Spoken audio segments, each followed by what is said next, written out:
Protein रोजच्या खाण्यामध्ये जर व्यवस्थित येत नसेल, ते तुमच्यासाठी खूप धोकादायक आहे. मित्रांनो, तुमची रोजची प्रोटीन रिक्वायरमेंट तुमच्या वजनाच्या 1.2 टू 1.8 ग्राम पर केजी एवढी असते. कमीत कमी तुम्ही 1 ग्राम पर केजी एवढं प्रोटीन खाल्लं पाहिजे. उदाहरणार्थ जर तुमचं वजन 60 किलो आहे, तर तुम्ही 60 ग्राम प्रोटीन दिवसभरात खाल्लं पाहिजे.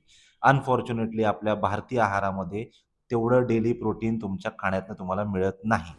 आता हे जर प्रोटीन तुम्हाला रोज मिळालं नाही, तर काय-काय गोष्टी होऊ शकतात. पहिलं तर तुमचे मसल आणि स्ट्रेंथ लॉस होतो. तुमची मसल वेस्टिंग फास्ट होते आणि तुमच्या मसलची स्ट्रेंथही कमी होऊन जाते. दुसरं, तुमची प्रतिकारशक्ती एकदम कमी होऊन जाते. प्रतिकारशक्ती कमजोर व्हायला सुरू होते. तिसरं, तुमचं वजन कमी व्हायला सुरू होतं आणि चौथं, तुमचं हाडं कमजोर होतात, हाडं ठिसूळ व्हायला लागतात आणि तुमचं मेटाबॉलिझम स्लो होतं. 5वं, तुमची केस वेरळ व्हायला लागतात, केस झाडूसारखे व्हायला दिसायला लागतात, हेअर एकदम असे ड्राय होऊन जातात आणि तुमची ओव्हरऑल चेहरा वगैरे सगळे तुमच्या वयापेक्षा जास्ती म्हातारा दिसायला सुरू होतात. तर मित्रांनो, तुमच्या लक्षात आलंय की प्रोटीन तुमच्या खाण्यामध्ये किती गरजेचं आहे.